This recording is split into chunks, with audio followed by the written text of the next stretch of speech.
since I made that review on this Optimus Prime Smash Changer figure from the Rise of the Beast movie, I've been wanting to do some reviews on some proper mainline Transformer figures. And I felt like today would be a good time to just kick things off by taking a look at a Studio Series figure. And that, of course, is Shockwave from the Bumblebee movie. And without further ado, let's get started. Of course, before I talk about the accessories and the figure, let's take a quick look at the packaging that he comes in. So, if you do collect Studio Series, he does come in this sort of box, which is the same box design for many of the figures from this line. And as you can see, the front side here, you do have a CGI render of Shockwave from the movie. This is number 110 in the Studio Series line, and you do have the Takara Tomy and Hasbro logos right there, as well as the movie logo for Bumblebee up top, and also on the top of the box here. Now, inside the box, as you can see, the little backdrop display, I've already taken it out so I can show what that looks like. So there is that, but there is the window where the figure would have been seen if it was still in the package. Now, for this side of the box, you do have another CGI render of Shockwave where you can see his legs, as well as the identical Transformer logo, which is on every single box.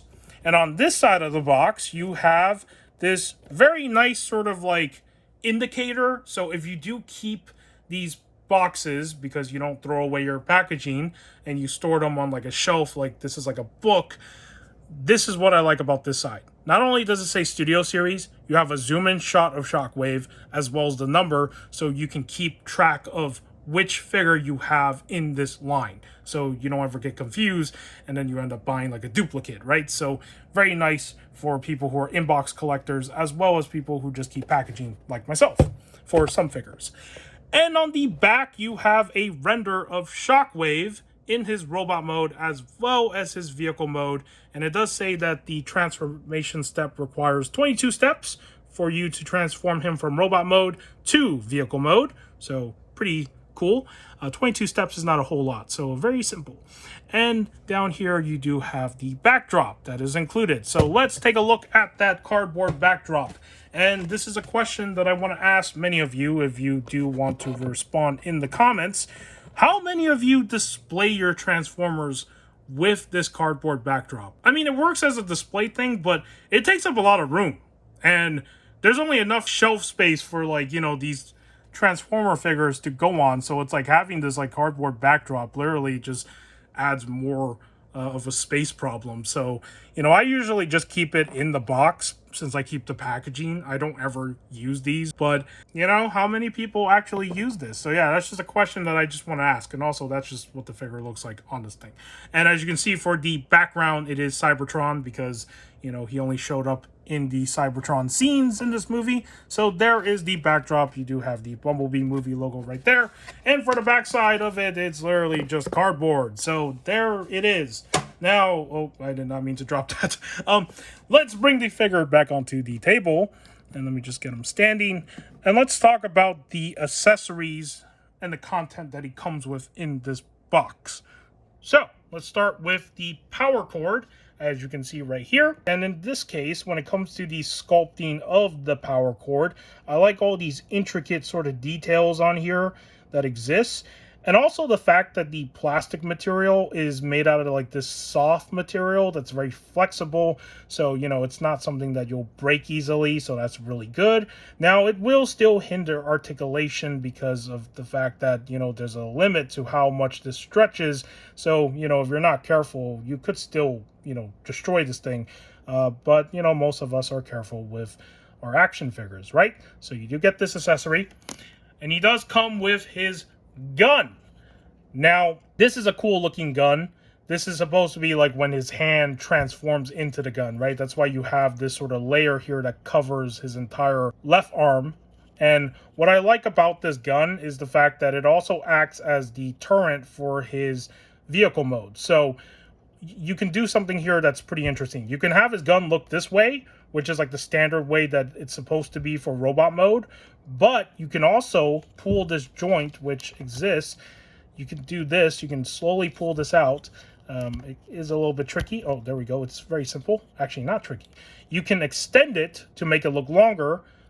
so this can be like a longer range weapon. So that's another thing that you can do. You can keep it this way or have it the other way, and that is an option. And when it comes to the details of this gun, it is very nicely detailed with the sculpting of all these intricate components to his weapon here. And I like the fact that this sort of gunmetal gray was used over the usual gray plastic that we see. And yeah, I really like gunmetal gray because it just makes it look better. And it also makes the sculpted details look cleaner. So yeah, that is pretty much all the details on this gun. As you can see, it's the same on this side as well. And I will show what this looks like on the figure later in the review. So let's move on to the next thing. And those are the only accessories that he has in terms of the figure. Now, for the other thing that you get in this box, you get the paperwork from Hasbro. Nobody cares about that paperwork, right? I don't ever keep those. But you also get the instructions, which is very needed because if you don't have the instructions, you won't know how to transform this figure. So here it is, the instruction manual as usual that shows all these steps from the front side here and the back side. So yeah, there's that. And I will show the transformation of this figure from robot mode to vehicle mode. So let's do all that later. And now let's start with the aesthetics of this figure. Now, in terms of the sculpting details, there's a lot to talk about here. So talking about the intricacy, because that's the common pattern with a lot of live action Transformer designs. When you look back to like even the Bayverse era of Transformer toys, you have this similar sort of thing with the designs where you have all these little intricate details that exist, right? So starting with his legs, you can see how on the surface here, it's like flat, but you have these little patterns. But when you look closer at like the sides of the legs, you have all these components to make up all these little inner workings for his legs, how they move, how they articulate, the standard things you see on a robot. I really like what they did here, right? The gunmetal gray continues, the mixes of the purple, pretty good. You also have a little bit of this sort of like paint here to make it look like battle damage, which is what I love about this figure too, by the way, is the fact that he doesn't look clean. He looks like he's battle damage. And I know some people don't like battle damage on their figure, like especially like if it's not painted in the best way and it looks really ugly. But in this case, I think it's painted pretty decent where it works. So you can see a little bit of that. And of course, in the torso area when we get to that. Down here, you do have this sort of armor purple plating that covers this inner part of his like lower leg, which is pretty good. You do have some details here, as well as this back part here for his bottom leg, which will serve as his tank treads. And you also have his feet, which also have some intricate designs to it. So there are a lot of like sculpted parts on here that are very nice. And then, of course, for the upper thigh area for his legs, you have all that going on, right? So very nice. And then we go to his arms. Let's just use his right arm for an example here. So the shoulder armor, very nicely sculpted. You have the same sort of paint wash here to make it look like some of the paint is fading from, you know, the battles that they're having on Cybertron. And then for his arms, you have that sort of intricate design again as well. All those sculpting details, like these little inner pistons for how his arm articulates, right? Like this. I do like that. Now, those pistons don't move, of course, but what I'm saying is that when you look at robotic designs, they always have like this sort of style to it. And then when you come to the arm here, you do have more of this sort of design here. And there is an Autobot logo.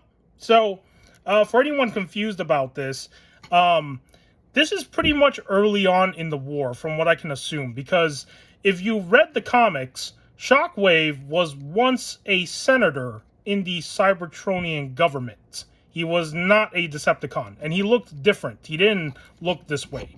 He changed his entire look because I think he did some modifications to himself. I'm pretty sure that's what he did, because you look at what he did to Grimlock and turned him into a dinosaur. Well, I'm not surprised if he did this to himself. So the Autobot logo here is not like a like place logo, it's meant to be here to show that the factions for him has changed. Like, he hasn't changed his logo yet, but he's already affiliated himself with the Decepticons. And you can see that on this side of the arm, you don't have the logo. It's only on one side. So I kind of like that touch that they did there, because it shows a little bit of history with this character, how he was once on the side of the Autobots, and then he was like, nope, don't like your ideas anymore, I'm going to be a Decepticon now. So, and being a Decepticon gives him more of a freedom to do his crazy experiments, right? So yeah, pretty cool that this little detail is there.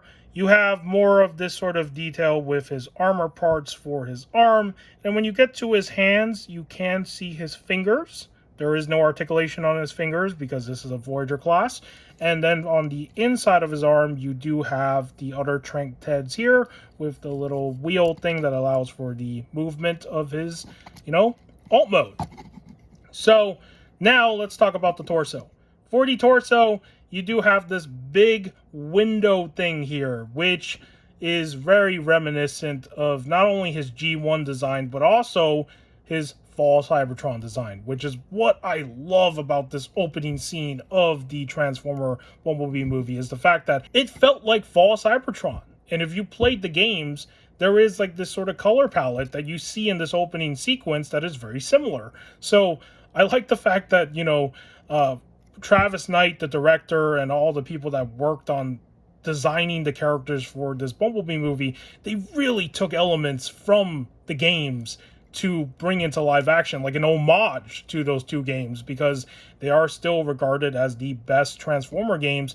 Of course, don't forget Transformer Annihilation. That's another good one that came after, which I hope they bring back into the Steam store, because I've never played that game. And in terms of the head sculpt here, that is Shockwave, right? He got his single yellow, tinted eyes with the lights. You have this sort of like gunmetal gray that's mixed in with the purple, and he got his ears. You got more of that gunmetal gray up here as well.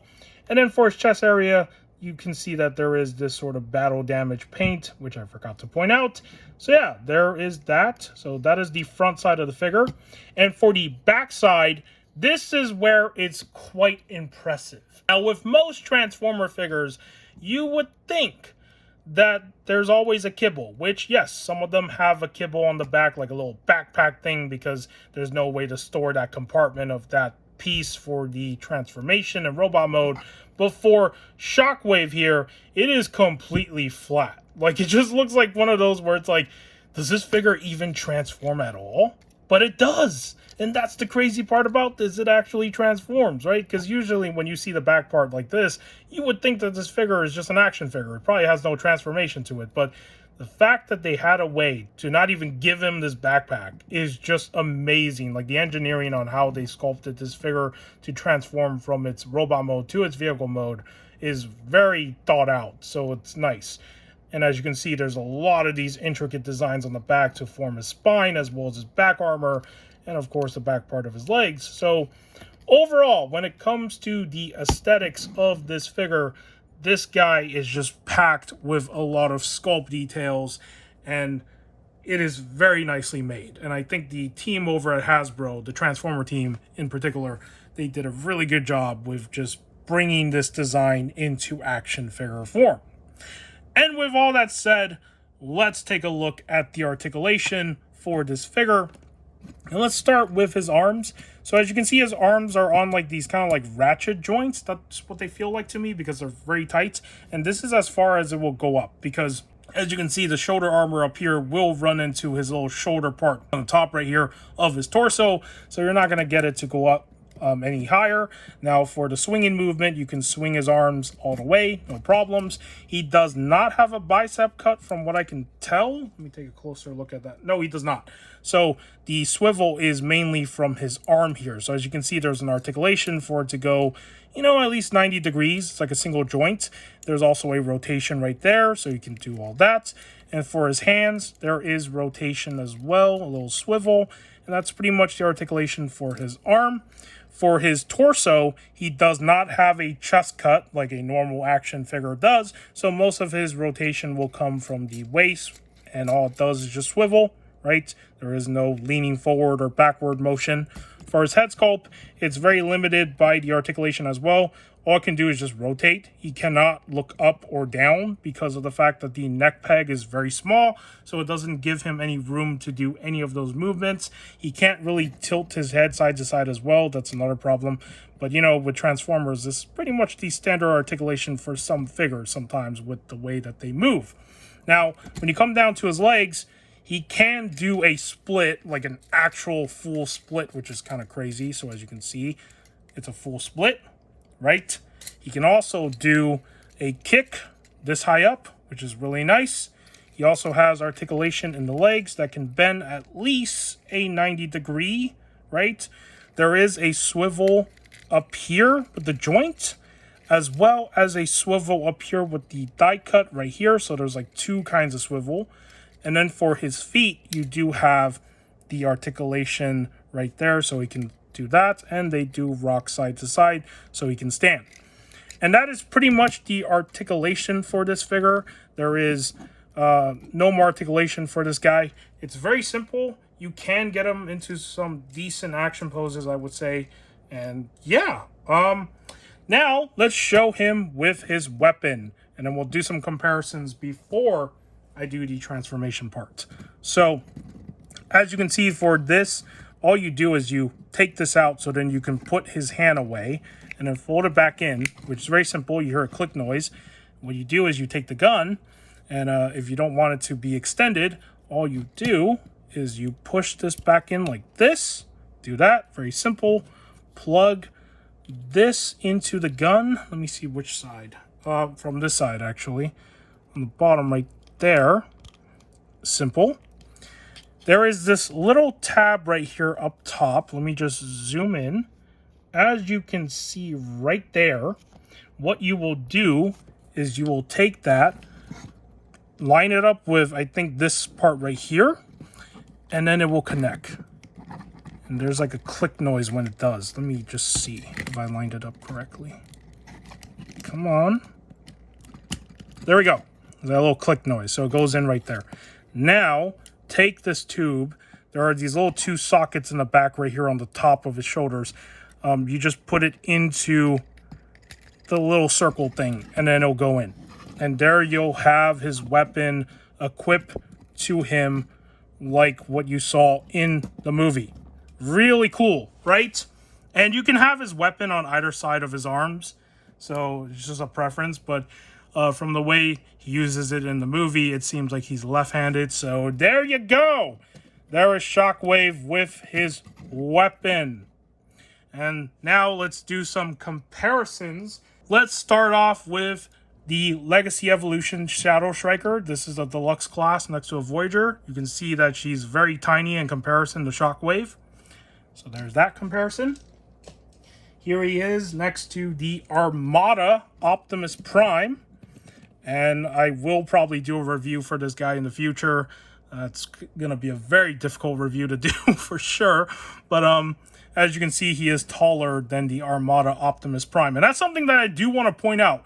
The Decepticons in this movie, like in this depiction, they are taller than the Autobots. It is kind of scary because, you know, usually they're not supposed to be like taller than each other, right? But they are.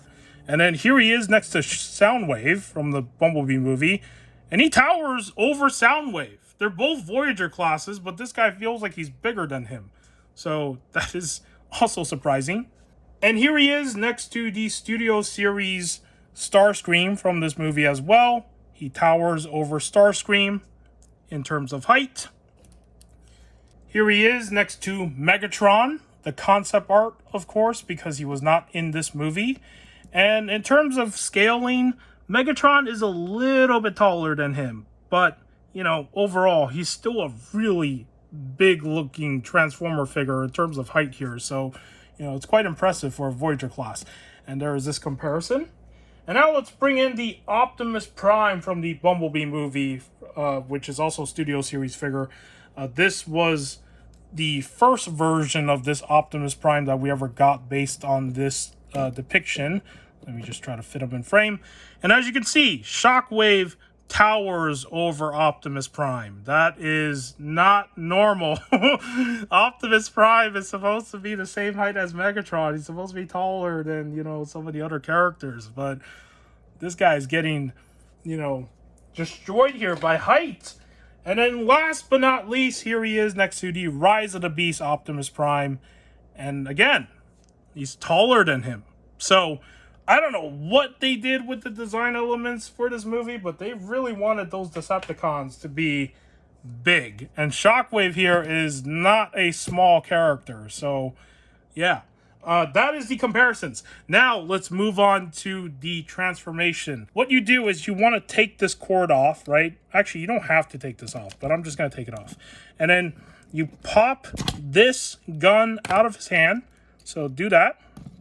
And then now, what you want to do is you want to close his hands into the inside compartment here so you can get his tank treads set up. That's what I was trying to say. Okay.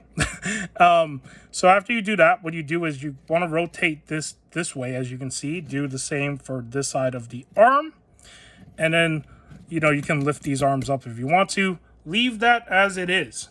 The next step is to work on his legs. So for this part right here, you want to make sure that this is connected to his knees. There is this little click noise that happens when you push it in, and it will stay tightly in just the way that it's supposed to. Now, what you do is you go to the back side here. I'm going to zoom in so you can see this. Take this part, rotate it out slowly, flip it up so you can reveal this side of the treads, and then lift his feet up this way. Make sure to do that for this side as well. So as you can see, rotate it in this way, rotate this thing out. This side is a little bit tighter, but it should pop out. Come on. It's always a hassle. There we go. Do the same thing here. And now flip this up. And now that you got this done, this next step is going to be similar to the Megatron transformation from the Siege version of Megatron. You want to make him do the splits, right? Do this. And now down here, there is a little joint right here. So just lift these arms up so they don't get in the way. And then what you do is just try to hold it and then bend it this way. You want to make sure it's bent this way, right? It looks really freaking weird, but this is the way to do it. So after you get that set up, now you can pull his torso part out. This part is a little bit tricky. You do want to be a little bit careful, but as you can see, you can get it out like this, really simple. There is a joint inside that allows for this to stick out more. As you can see right there, you want to do that exact step. And now what you want to do is you want to take this and lift it up so this reveals the little inside here. And this part right here is not as complicated. So as you can see, there are these little slots. I'm going to lift this up right here and here, right? There are tabs right here. They are meant to connect with these little tabs right there. If I can show them, there you go. And then for this side, these little cylinders here, they connect to this little port right here. So that allows for him to have all this connected and stationed. So press that in, and then what you do, take this, line it up with that circle part right there. Do the same thing on this side, and then just make sure everything is lined up. Now you have the front side of his tank mode pretty much set up, right? Like this is done. And then this reveals this inner part right here. That's where his turret is going to go. So now what you do is you lift this head sculpt inside. Actually, no, don't do that. Do this first and then do this. There we go. Wrong step. So lift the torso inward and then lift the head in. And then that's how that's going to stay. And then now you go back to his arms, and this part right here, you see this? This connects to that little tab in there. So you want to line that up correctly and do something like this, right? You see that? So do that. Do the same thing for the other arm. And then let's get that set up. So let me just show this again. Do the same thing on this side. There you go. And then now, this final step here to finish it off is to connect this little slot right here to this part right there. You see that? You do that. Do the same thing on this side. And there you go. So now the core basis of his vehicle mode is done. I'm just making sure everything is like actually set. Now, one more thing. I forgot about this bottom part. So this bottom part right here for his like torso. Lift that in, press that in, and now you don't have anything that's hindering the bottom here, so it's kind of flat. And now you can have this like on the table and it'll roll. So that's what will happen. I'll zoom out. Now the last thing you want to do now is to get his gun turret on there. So you see this little thing right here? Pull this out, do that, and then do the trick that I showed earlier with this gun. You can extend it, connect this tube back into that little area, and then now take this, line it up, and you have this little thing right here. So now you can just center it. You don't have to center it, but you know, you get the point. Put it there, connect this back to the little hole right here on the back of his shoulders when he was in robot mode, and there you have it. That is his tank mode. It's a very weird looking tank mode, okay? It's an alien tank, but you know, it works as a vehicle. And also, you have to remember, he doesn't transform in the movie, so we don't actually know what this would look like in the movie. This is probably just based on like concept art design that they had for his vehicle mode, which it works because, you know, this is not the first time we've seen him transform into some sort of weird looking alien tank. Here he is next to a deluxe class Calcitron, as you can see. In terms of the length here, he is longer than Calcitron, right, in vehicle mode. And then here he is next to the Smash Changers Optimus Prime in vehicle mode, and as you can see, he's a little bit longer as well. So yeah, that is the comparison in vehicle mode, and I hope that showed okay. And that's gonna wrap up today's review. I did not mean to make this video this long, but you know, I wanted to incorporate everything in here to make this review thorough. So if you did enjoy this review and a look back at this Shockwave figure from the Studio Series line and from the Bumblebee movie, do give this video a like. If you want to subscribe to the channel for more action figure content and whatever else I do on here, it would be much appreciated. And with that said, take care, and I will see you in the next video.